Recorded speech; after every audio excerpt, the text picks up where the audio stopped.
خطبہ جمعہ ہو رہا تھا تو جناب علی المرتضیٰ نے جمعہ روک کے فرمایا بتاؤ بھائی مسلمانوں سب سے بہادر کون ہے؟ بتاؤ۔ لوگوں نے کہا حضور آپ ہی سب سے بہادر ہے، زمانہ جانتا ہے۔ تو جناب علی رو پڑے، فرمانے لگے نہیں میں تمہیں بتاتا ہوں بہادر کون ہے، میں بتاتا ہوں کون ہے۔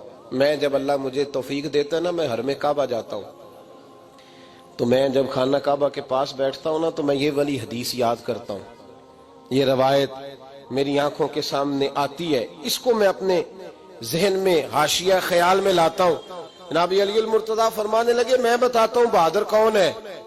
جناب کون ہے؟ فرمانے لگے ایک دن ایسا بھی آیا کہ مکے کے سارے سردار کٹھے ہو کے محبوب پاک پہ حملہ کرنے لگے، حضور کو گرا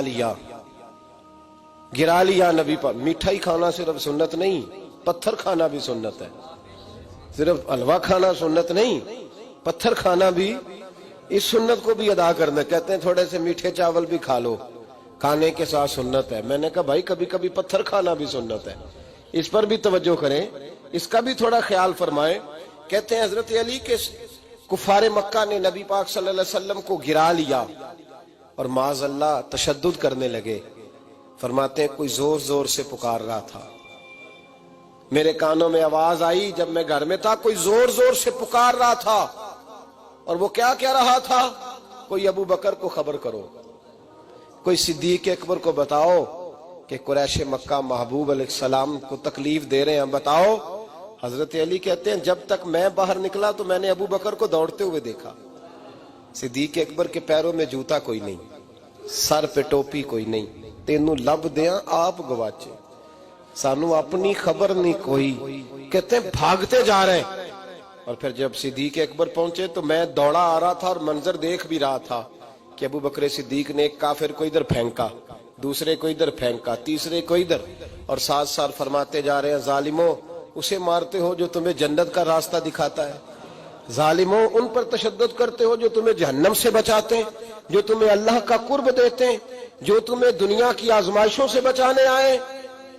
کہتے ہیں جب جناب صدیق اکبر نے دیکھا کہ پیچھے نہیں ہٹ رہے، بڑا مشکل کام نہیں کسی کے حصے کی مار کھانا، دین کا نام لے کے اپنا قد اونچا کرنا بڑا آسان ہے، لیکن 4 اینٹیں اٹھا کے کسی مسجد میں لگانی پڑ جائیں تو لوگوں کی شان میں کمی آتی ہے معاذ اللہ۔ جناب ابو بکر صدیق رضی اللہ تعالیٰ عنہ حضور کے اوپر لیٹ گئے، اور مولا علی فرماتے ہیں نبی پاک کے حصے کی ساری مار ابو بکر صدیق نے کھائی، اور اتنی مار کھائی کہ بے ہوش ہو گئے۔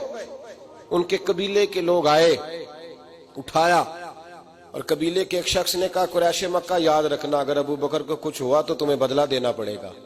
لے گئے۔ ان کی اماں کہتی ہیں ساری رات میں اپنے بیٹے کے زخم دھوتی رہی اور میں روتی رہی، ساری رات میں پٹیاں کرتی رہی اور میں پریشان رہی۔ برادری ساری کٹھی تھی کہ ابو بکر کو ہوش آئے اور وہ بتائیں کون کون شامل تھا تو ہم بدلے کی کوشش کریں۔ والدہ کہتی ہیں میرے دل میں خیال تھا کہ ابو بکر تو جب بھی اٹھے گا پہلا نام محمد عربی کا لے گا صلی اللہ علیہ وسلم، تو یہ تو ناراض ہو جائیں گے۔ کہتی خیال تھا کہ تھوڑی دیر کے لیے اپنے محبوب کا نام کبھی معاذ اللہ نہ لیں، برادری کٹھی ہے، میرے دل میں خیال تھا، لیکن کہتے ہیں وہی ہوا۔ حضرت سیدنا ابو بکر صدیق کی آنکھ کھلی، کہا حضور کا پتہ بتاؤ۔ اماں کہتی ہیں میں نے کان میں کہا ابو بکر ذرا ٹھہر جا، برادری ساری کٹھی ہے، تو حضور کا نام لے گا تو چلے جائیں گے۔ تو کہتے ہیں ابو بکر اٹھ کے بیٹھ گئے، کہنے لگے جس نے بیٹھنا ہے بیٹھے، جس نے جانا ہے جائے، مجھے برادری کی ضرورت نہیں، مدینے والے محبوب کی ضرورت ہے۔